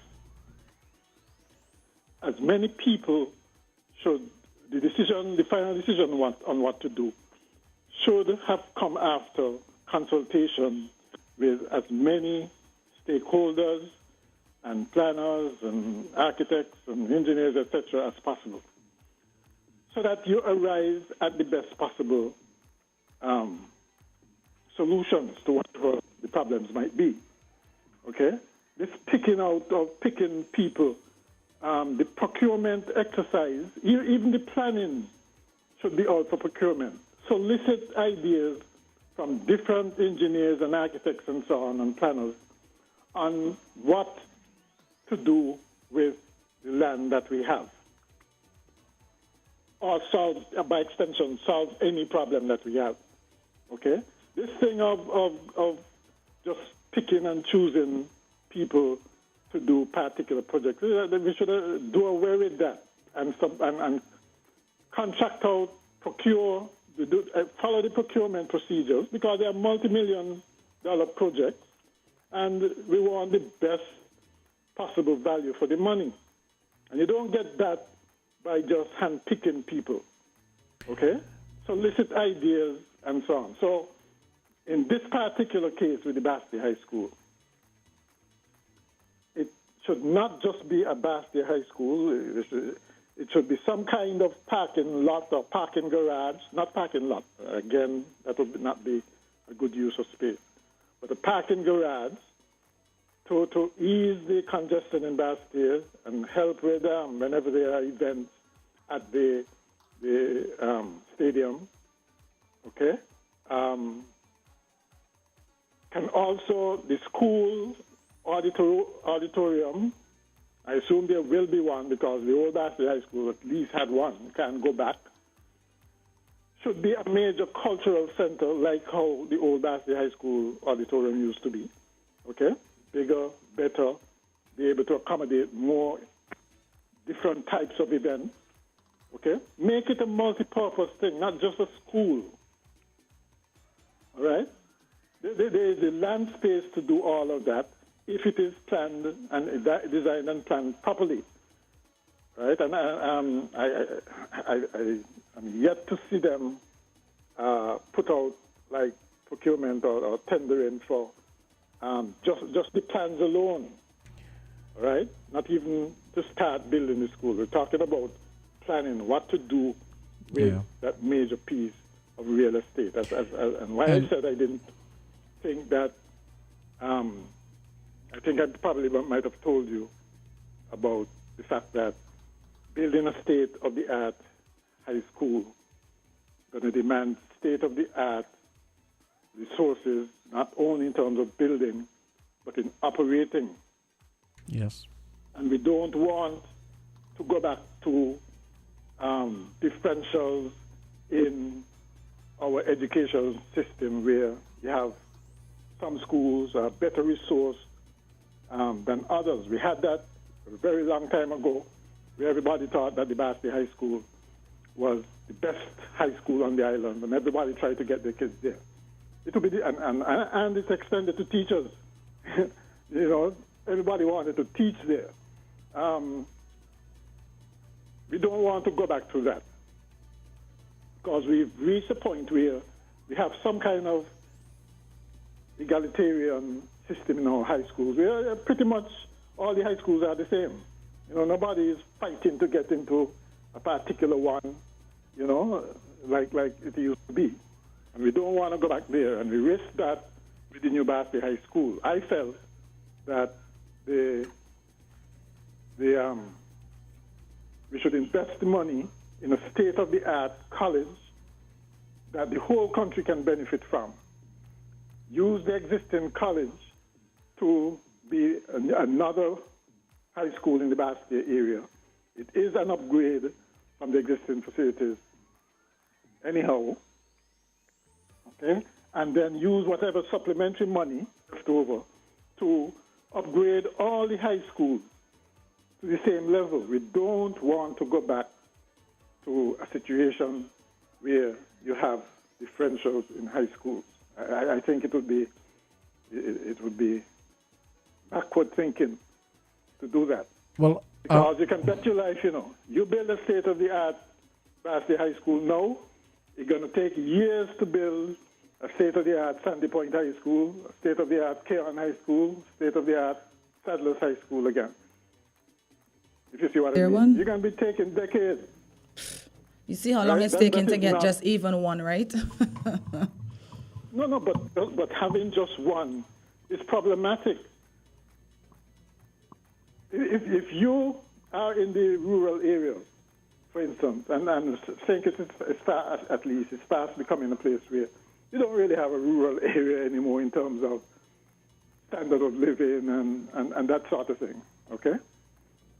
If you lived in the rural area and you know that there's a state-of-the-art school in Bastille, right, which have the best facilities, probably have the best teachers, what would you do? Where would you like to send your child? Yeah, but the thing is, I mean, but we do need to build a school, and I take your point that the other schools need to be upgraded as well as quickly as possible. But the fact is, we have to build out the Basti High School. But what I'm saying is, you're not abandoning the Basti High School, you know, right? You're just putting them in better facilities. Mm-hmm, mm-hmm. Okay. I know we like the idea of a new school, but what I'm saying is, and the thing about the Basti High School, you know which area it will be serving? Which area do you think it's going to be serving? Basti, of course. Bird Rock, Frigate Bay, New Pan Side, those Why can't you just say Bastille? You know, that is not a good look. I don't care what anybody else says. right? That is not a good look, right? And unless you can upgrade the other schools to the same level, I don't think it's a good idea. Yeah, but we I have to think start it's somewhere, better- though. Huh? We have to We start have to somewhere. start somewhere. And the Basti High School is lacking Of and course we wanting have at to the start, moment. But I told you where to start. So you want us to flatten the old right? building, make it a parking structure, and put the Baxter Senior High somewhere else. Is that it? No. What I am suggesting, what my actual suggestion would be, build a state-of-the-art college. So what The happened to the existing colleges, Baxter we're gonna be serious students? about tertiary education, about But Mr. McMahon, education. just a second. So what happened to the Baxter students that have been housed in those wooden model buildings that weren't put there really for that purpose? They've been housed there They're going to be there and punishing they'll be there during while. the building phase of the current Baxter. But while all the other schools have gotten upgrades, Baxter Senior High, they've been in these wooden buildings that are cramped and out of the way, and nobody's making a fuss about that. But now that they're due to get a school, which is in their rights because they've been there for years now, and every government has promised a new school, it's now not a good idea for them to get the school because it's going to be upgraded more than the others. As things are around here, they're not going to listen to what I'm saying. I'm just saying that the better idea, because there would be, for the length of time you're building that new school, they'll be in those same wooden buildings. But they deserve a new school. Hold on. I am saying that if you build a state-of-the-art college, because we're outgrowing the current college premises anyway. That is true. At some point, we're going to have to pay attention to that. Build, kill several birds with one stone. Build a state-of-the-art community college that serves the entire country, including whatever Basti High School there would be. The facilities of the current college, okay, can be used as a high school as well. I'm not sure I'm on that team. I agree that the college needs upgrading, but they got a recent upgrade, even in terms of the subjects being offered, while Baxter High School has been in that half demolished phase for how many years, and the students have been in these wooden buildings for how many years. So I'm not sure I'm on team build a new college. For so many years have now moved on. So it's not about those students. I suspect you didn't go to Baxter Senior High, so this is where this is coming from. Right, we're talking about the future. You know you're going to have to build a college somewhere, a new college somewhere, okay? If we're really trying to improve the number of access and the number of people we want to graduate at that level, we know we're going to have to do it, okay? We know that having a state-of-the-art, one state-of-the-art high school is not going to cut it. Because you're talking about fear. It's not fair to the other high schools either. You mean the ones that always had their buildings, that their buildings weren't half demolished, that they were taken out of their school buildings and put in some wooden, what you call them, modules or whatever for years? Those schools that didn't suffer when Baxter High was suffering? Have since passed on. Or what I'm saying, the students that have to go in those who are in those model buildings now will have to be there while the new Baxter High School is being built still, whether it takes 2 years or 3 years or whatever it takes. Okay? I'm saying that if you build the college, and once the college is complete, they move over, and the Baxter High School have it's not a new building, but it's definitely an upgrade from what we have now, and it is definitely even an upgrade from the existing high schools. We're gonna have to agree to disagree. To me, that's a win-win for everybody. We're gonna have to agree to disagree because I just feel like this Baxter Senior High School has been tossed around enough, and they deserve a proper building. And so you get hung up on this idea that we have to have a new Basti High School. Yep, When I'm definitely in fact, hung up on there it. are consequences to having that new high school, but which we're not looking at. I hear you with the Consequences in terms college. of operating, that's going to pull resources from the other high schools. You know what? I Because it's hear gonna be you more with that, expensive right? To operate, it's going to be more expensive to operate, take more of the education budget, and who's going to suffer? The other high schools. Okay, but let me give you another point. I hear you with that, and I agree to an extent because I often wonder about the way open campus functions and if it's still actually functioning. So I agree with you on the need for the college. I just don't think that it should be at the expense of Bastyr Senior High School. But it's not at the expense. That's what I was trying to. It's not at the expense. The way you of them. describe it, it sounds that way to me. Don't you agree? Don't you agree that if the students moved into the existing college facilities, it would be an upgrade from what they have now? Anything would be an upgrade. Right. And don't you agree that the college facilities as they have now is in fact better than any of the other existing high schools? Yes, but wait, hold on. Right. Hold on.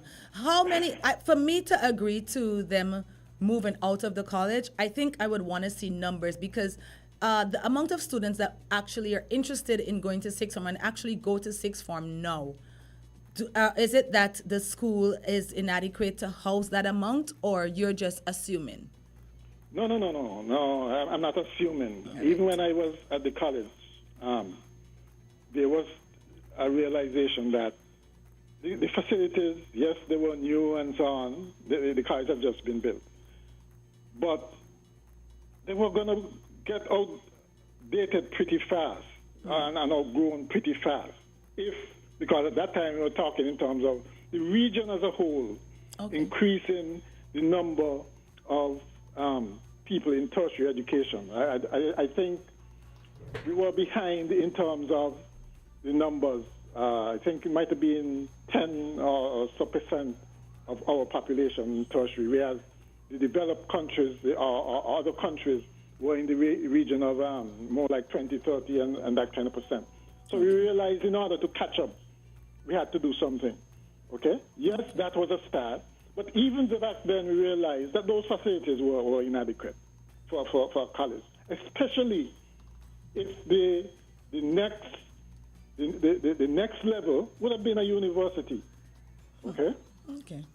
Which places like Jamaica and other places followed, because UTEC was initially a college, right? And then before it became a university, you have to look at the long-term vision of what is possible, and the decision. What I'm saying is, we're going to flatten the buildings at the Bastyr High School.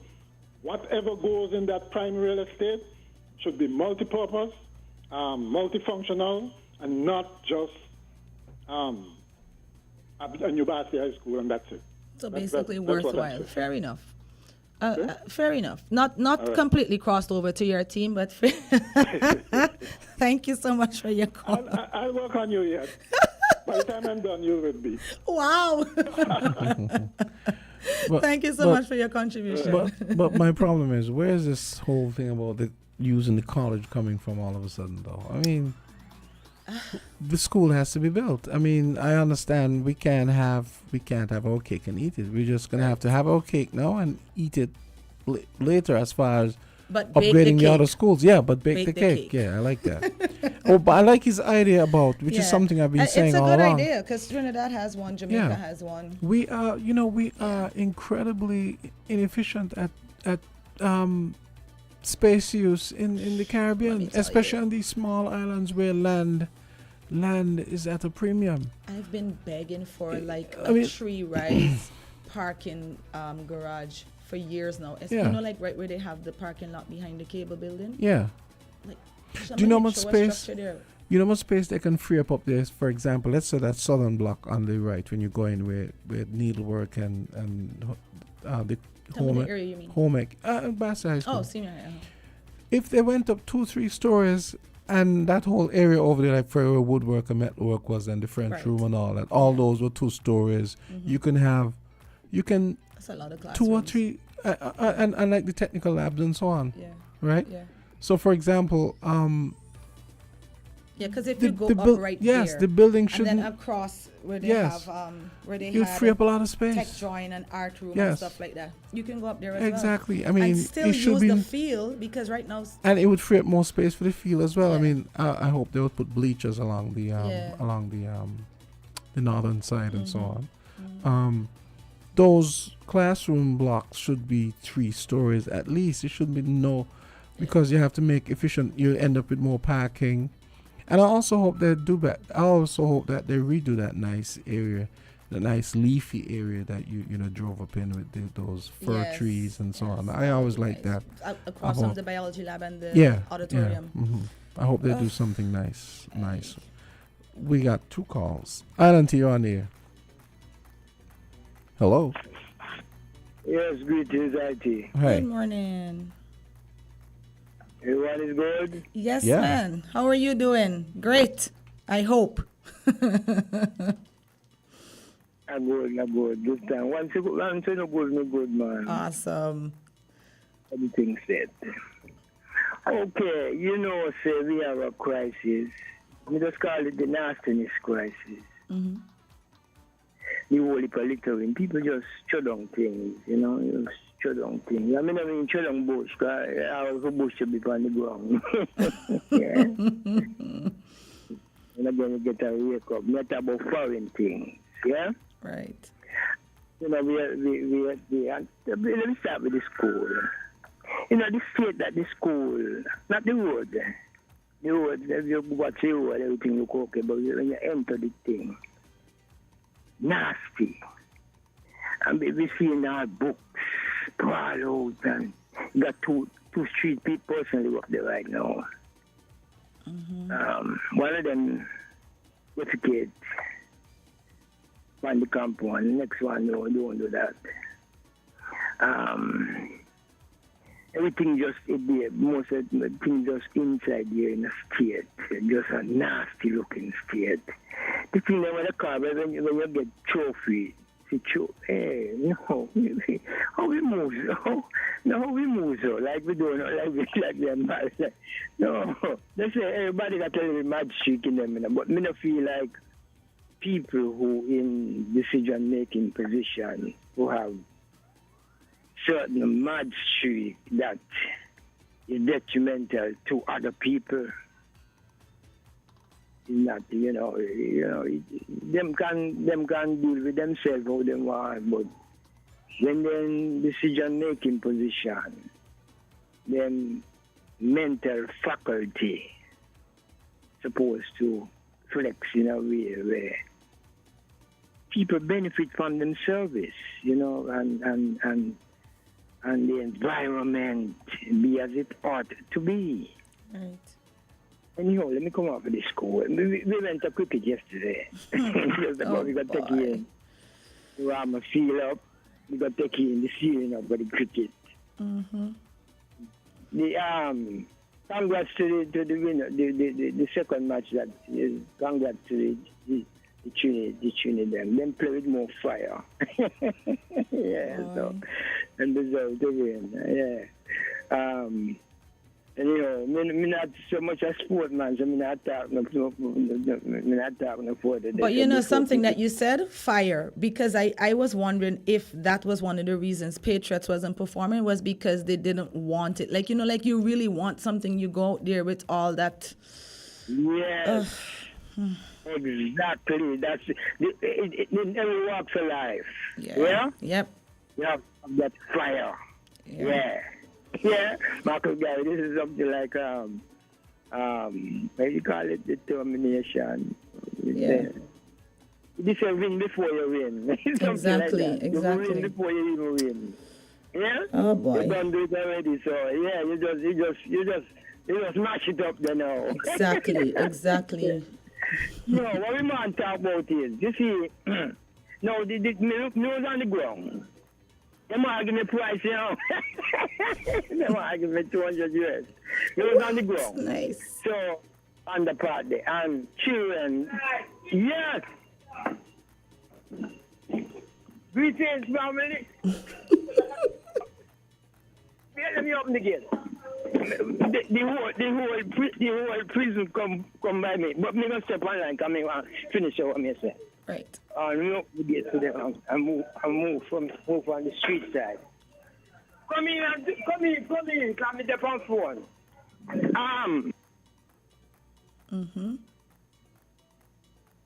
Lord have mercy. Me still by line? Yes, you are. Okay. No, children in the place full of children and all age. And you see, when cricket done, the place in a mess. Wow. What are we teaching? What are we guiding future generation in terms of this nastiness here? This thing this nastiness come kill us, you know. Yeah. Yeah. People can just gather in a place for a couple of hours and leave the place, sir. And they had garbage bags provided, so. No, this thing, why? Blessed Lord, let me go talk to these people. Yes, here. man, have a good one today. Oh my goodness, the place was indeed a mess. I don't know if it was because they weren't regularly moving the garbage, but I did see a few garbage bags. At the point in time when I saw them, they were all filled to capacity, but maybe they should have had somebody moving them at intervals. I don't know. There's nowhere to win because people will still pass the garbage bags and drop things on the ground. So, to his point. Let's take another call. Alan T, you're on the air. It's 9:52. Good morning. Hey. Good morning. Well, it's not usual for me to call so many times, but in response to the last caller, when you have functions like those in the and you're up in the stands and all, they normally employ cleaners and all of that because you can't get up to go nowhere, and people bring things to sell you in the stand and all of that. That's an exception. But well, just one thing. I believe that with the Bastille High School, they should not, ought not to build it back exactly the shape how it was, because that's for a lot. They need to try to utilize this space. But my thing is that a multi-story vehicle park, or car park as you all call them, could be part of the structure, and you don't have to build the concrete. It could be out of structural steel, from the Victoria Road area, like where the technical wing there. See, you don't have to have the same entrance over in there. A number of things would have to be made, or should be made, and go up multi-story so that the people who work there, they could utilize that as a parking area. And I also believe that when they do structure this in Bastille, depending on where it be, you could go down. They were talking about a multi-purpose center, something there by Carnival Village or whatever. They need to go down underneath. So you could got 1, 2, 3 floors. Right. You got the basement, the first and second floor. These are the things they need to do because you want land. You have to utilize your land in a purposeful way, not to try to please some people or appease voters for the next election. It's about the country, not the election, not the candidate. So when they have these kind of things, as my friend called a while over there, Mr. McMahon, they need to throw it out to the public, and you don't just rush to the job. The kind of speed they got to procurement and so forth, that is too quick. They need to let the public get a say in many things, because just like you say, a lot of ideas will come out. Look at a place like United States. I go on a couple of college campuses and schools and so on. And they utilize underneath, and they go up multi-stories for many things. Because they know they want to sprawl off the whole place. So, and we who are in a small island, where land is so extremely limited. Land is extremely limited. Not like Guyana, like the lady they said she's from Guyana. But even to that, Guyana, depending on what you want in your area where you're developing, you cannot sprawl. You have to go up. Go down and go up. These are modern times. There are a lot of better engineering Them man was so good once upon a time, never mind now. I will go to Mr. Jamson and the guy and the lady there. Candy. Thank you. Thank you. Same to Okay. you. Yes, so I mean, I do think referendums should be a thing that we employ more here. Yeah. I feel like we just don't make use of that, and it is a good democratic function, you know. At least get an idea as to what the public wants. Because, like, for instance, what Mr. McMahon called in and suggested, I don't think anybody's ever really had a conversation about should we expand the college or build a new college or build a university. I don't think we've ever had that conversation, but it would be something nice for us to explore. A lot of other countries do have them, and a lot of us have to go off to the point where we had open campus. And like I was saying, I don't even know what the update is with open campus on St. Kitts. So, you know, it's not a bad idea, just not at the cost of Baxter Senior High. I'm going to stick to my point. But, so we need both. But I do like what the last caller suggested, where we should probably do more referendums to get an idea as to what the public really needs. It's not a bad note to end on either. let's squeeze in one more. Island T, you're on the air. Good morning again, Candice and Hi. Jamsto. Good morning. You see the legendary old man there to just talk to you? Full of think it's knowledge. And Candice and Jamsto, I apply to reach that guy and talk with him. You learn a lot. He knows the history about thinking. I don't Working know. this sugar factory for years. He was. He was a tutor at the Circus University, a university where he attend, and he got so much knowledge when it comes to thinking. One thing jumped out at me while I was in my bath listening to the little conversation is that for hundreds of years, we got government come, and they only come to the public in the kind of town hall fashion that Timothy did this country when he was setting up the unity construct. Go around and hear what the people say, Candice. They don't do that. They feel them when the university they do as they like. One thing more I want to say is that years ago, I hear Cecil Roberts talk about these young politicians, and I live to see they're going to mash up this place. Where they call state-owned into independent, man, you could see everything Cecil Roberts. God bless his soul. Very good guy. Have a good day. Thank you so much for that. Okay, let's squeeze in one more. Island T, you're on air. Yes, good morning. Good morning. Oh, yeah, keep it brief. How are you? Yeah, basically, I'm listening to the conversation about, the future of the islands and how these buildings and everything should be. In my opinion, Baxter and Charlestown, they should be transformed and look like Manhattan. And it could be done, and they should think about it. We're small, but we can be a beacon of the Caribbean. That's my contribution, man. Thanks a lot. Thank you so much. Have a good one today. Okay. So I think that's going to do it for this morning. I think the general consensus is proper use of land and going up. Yes. Going up instead of across. Yes. I still don't see any sign that. Have we seen the plans for the school? I saw a plan that had the 400-meter field in the middle. Okay. Yeah. Okay. Yeah. I also think that we should find a way to start some kind of competitive swimming academy. Because take for example, just like we have a lot of people from the surrounding islands who go to Jamaica for high school because of the track and field. People who show track and field promise. Right. They send them to Jamaica, where the government pays for their high schooling and everything, and they come up in the track and field culture they have there. Wow.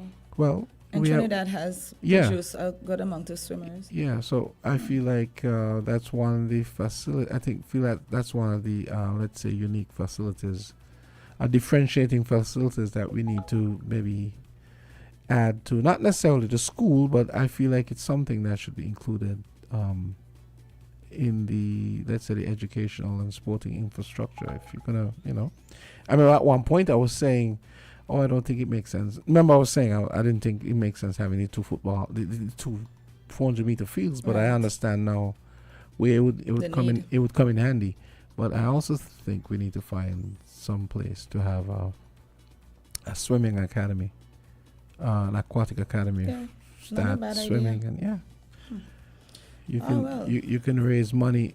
Well, you can have swimming lessons, and then you scout for kids who might have competitive swimming potential. Because like now I'm racking my brain. We don't have a public pool facility. Yeah, it's just it's terrible. Not a bad idea. Yeah. Maybe it'll go in the new structure that Mr. McMahon is pushing.